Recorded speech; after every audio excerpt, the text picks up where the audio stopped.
This is your USMNT Abroad weekend update from December 27th to December 29th of 2024. Hello. If you are new here, I'm Filippo and welcome to Tactical Manager TV and welcome to the US Men's National Team Abroad series where every single Monday we update you on how the Yanks did abroad over the weekend. And this is the last US Men's National Team Abroad episode of 2024.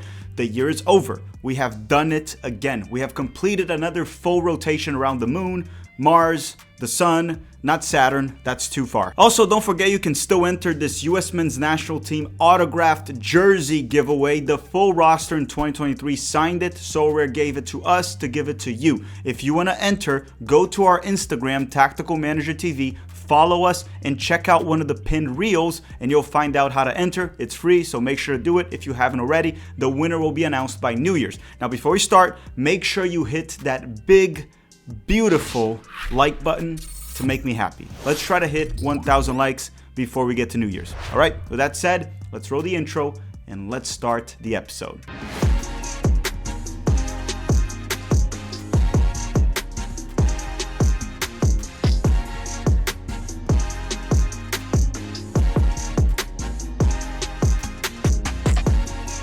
As always, we start with the top 5 leagues in Europe, the first one being the English Premier League. So let's go to England, and why don't we start with Chris Richards and Matt Turner from Crystal Palace. And on Sunday, Chris Richards started and played the full 90 minutes for Crystal Palace during their 2-1 win over Southampton. Now look, it was not a disaster class performance from Chris Richards.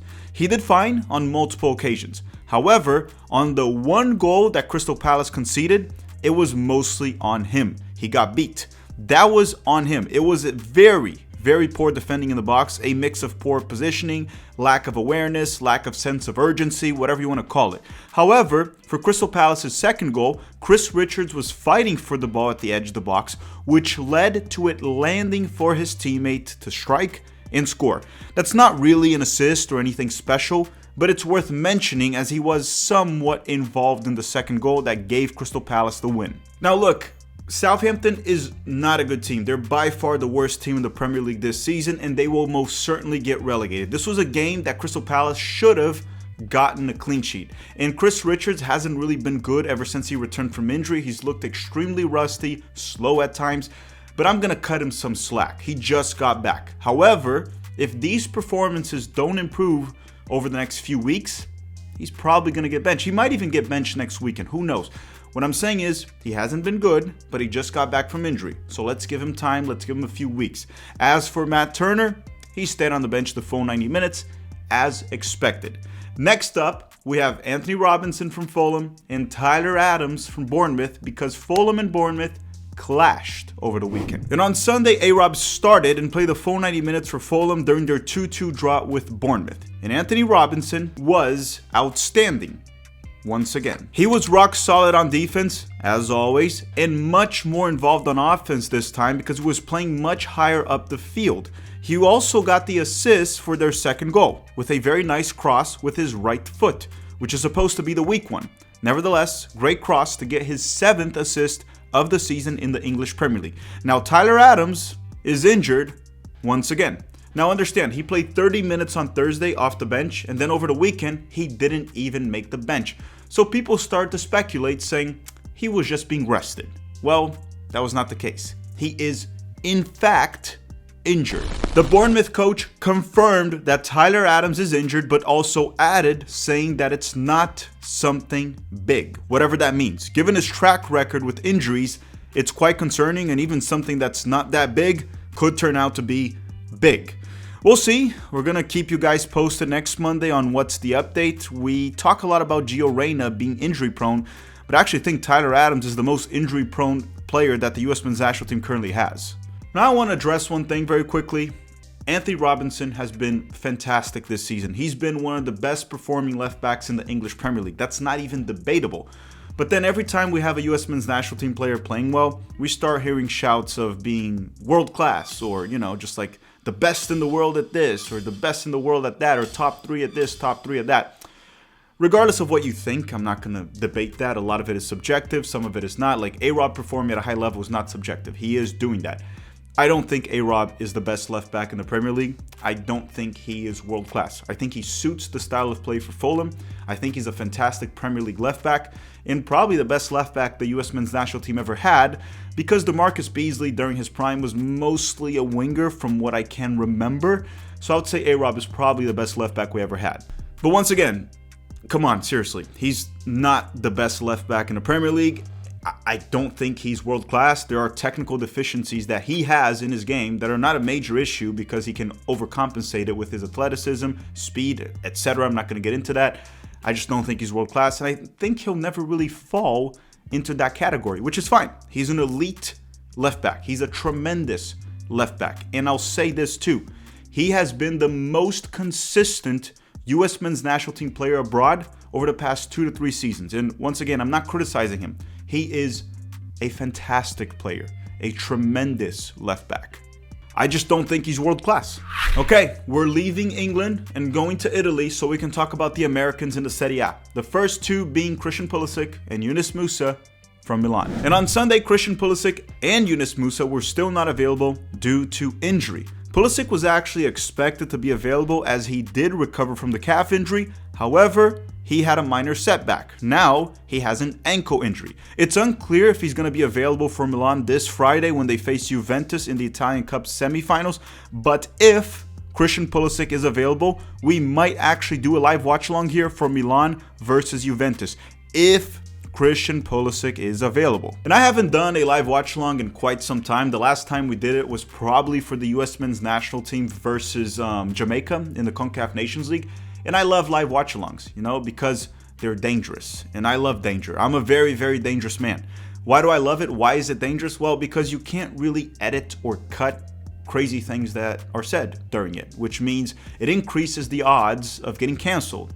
And as I said, I love danger. As for Yunus Musa, he's expected to be back anywhere from next week to mid-January. So he should be back within the next 7 to 21 days. Still in Italy, we have Tim Weah and Weston McKennie from Juventus. And on Sunday, McKennie started and played 62 minutes for Juve during their 2-2 draw with Fiorentina. He played all 62 minutes as a left back, and he did fine, in my opinion. He had a few issues on defense, especially when it comes to being in isolation, like getting beat way too easily in a few 1v1 situations.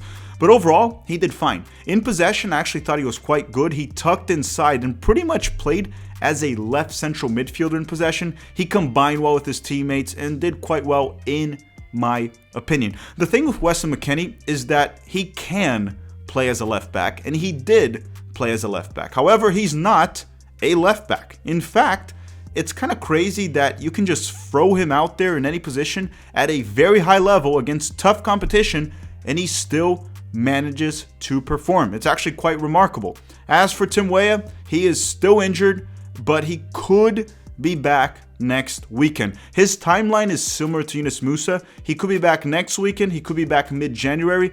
We don't know yet. Last but not least, in Italy, we have Gianluca Busio from Venezia. And on Sunday, Busio started and played the full 90 minutes for Venezia during their 1-0 loss to Napoli. Overall, he didn't really play bad. It's just that Napoli is much better than Venezia. The gap is actually quite big. However, Busio was at fault for the one goal they conceded. It wasn't all on him, but a good chunk of it was. He fell asleep for a second or two in the box, which allowed Napoli to score. And at this level, mistakes like that get you punished. Ultimately, you're going to say that's why they lost, but also Napoli wasted a penalty kick and a few chances. Lukaku actually wasted a penalty kick. So overall, I thought Busio did fine. It was just that one mistake, and hopefully he learns from it. All right, now before we continue, a quick word from the sponsor of this video, Sorare. Don't forget that you can still enter the Sorare jersey giveaway on Instagram at Tactical Manager TV's Instagram if you want to. We will be back in 60 seconds. Do you collect sports cards? Do you play fantasy sports? Yes, no, maybe? If you said yes to any of that, I got something for you. And if you said no, you might still want to stick around. Tactical Manager TV is partnering up with Sorare with a special offer. The link will be in the description. In Sorare, you can collect your own virtual cards of your favorite players. And then you may be asking, why would I want to collect virtual cards? Well, you can line them up on 5-a-side games every single week. And if your players perform in real life, you can win actual money, signed jerseys, game tickets, or even more cards to improve your own club.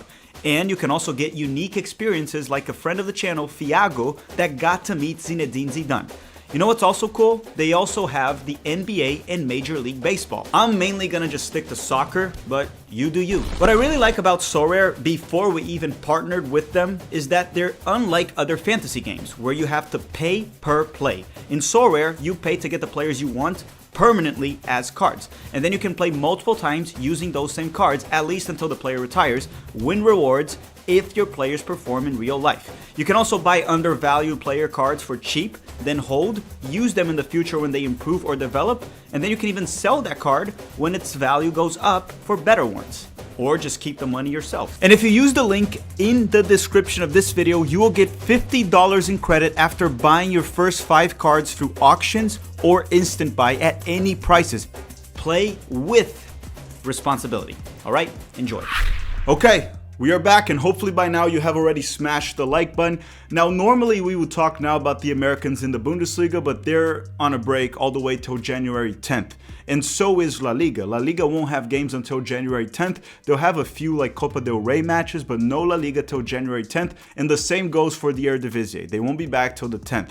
Now, Ligue 1, the Americans that play in France, they had no games this weekend. They will be back January 3rd. But remember, Balogun is still injured. He's not going to be available, and neither is Caleb Wiley, just McKenzie and Tessman. So we're going to skip on all those leagues that I mentioned, because those guys are on vacation. We never go on vacation here, but they are on vacation. But now let's go to a league that has way too many games, and they have like no breaks ever, and that's the EFL Championship, the second division of England. So the first update there is Josh Sargent from Norwich. He's still injured. He's back in training, but he's still got a few weeks to go before he's fully fit. So Sargent should be back at some point in January. Next up is Brenden Aaronson from Leeds. And on Sunday, Brenden Aaronson started and played 89 minutes for Leeds during their 1-0 win over Derby County. And Aaronson won it for Leeds. He scored for them with a very nice finish from close range at the 79th minute to give Leeds the lead and the win. He has been quite effective as a role player for them all season long, and they currently lead the EFL Championship, which means if the league ended now, they would be promoted to the English Premier League. Which begs the question, if Leeds gets promoted, would they keep Brenden Aaronson as their starter or try to sign an upgrade? Would you be okay with him being maybe a super sub in the Premier League or just a sub that never goes in, or would he start for them? I honestly don't know the answer to that question. I thought about it quite a bit this weekend, and I don't know. I don't know what they would do. Now, if you're a Leeds fan and you know upper management of Leeds and you know how they usually go about things, let me know your thoughts in the comment section down below. Next up would have been Haji Wright or Aiden Morris, right? Haji Wright from Coventry, Aiden Morris from Middlesbrough, but they're both injured. Haji destroyed his ankle a few weeks ago, almost like over a month ago, and he's still not back. Aiden Morris injured his knee, but he's expected to be back within the next 2 weeks. Ethan Horvath, that plays for Cardiff, well, he's still benched, so I got no updates there. Now let's go up north in the UK and talk about the Americans that play in Scotland. Actually, just 2 of them. And they are Cameron Carter-Vickers and Austin Trusty from Celtic. And on Sunday, Carter-Vickers started and played the full 90 minutes for Celtic during their 4-0 win over St. Johnstone. As for Trusty, he stayed on the bench the full 90 minutes. Now, this week there were rumors that Bayer Leverkusen were interested in signing Cameron Carter-Vickers. Now, is that a fact or a fiction? I don't know. I just think that Carter-Vickers is in a situation where he's too good for Scotland and should seek a move, but he's very likely not good enough for a Bayer Leverkusen right now. So I don't know, man. I mean, would I rather have him test himself out, and sorry about that, I just hit the mic, test himself out at Bayer Leverkusen and leave Celtic? I guess, but I just think he won't play there. He does need to move to a tougher league. The Scottish league is not good. It's probably as bad as MLS or worse, probably worse actually, besides Celtic and Rangers. So he should leave. I just don't think going to a team where he's not going to be a starter probably ever is the right move. But I also don't think that Bayer Leverkusen is actually going to make a legitimate offer for Cameron Carter-Vickers. Alright everyone, thank you very much for watching. Don't forget to drop a like before you go. It helps the channel a lot. And if you want to sign up for Sorare for free to enter the giveaway too, the link will be in the description, and go follow us on Instagram. Help us hit, I don't know, like 13,000 followers there or something like that. I don't know, man. I don't like that app. Thank you very much for watching and have a great day.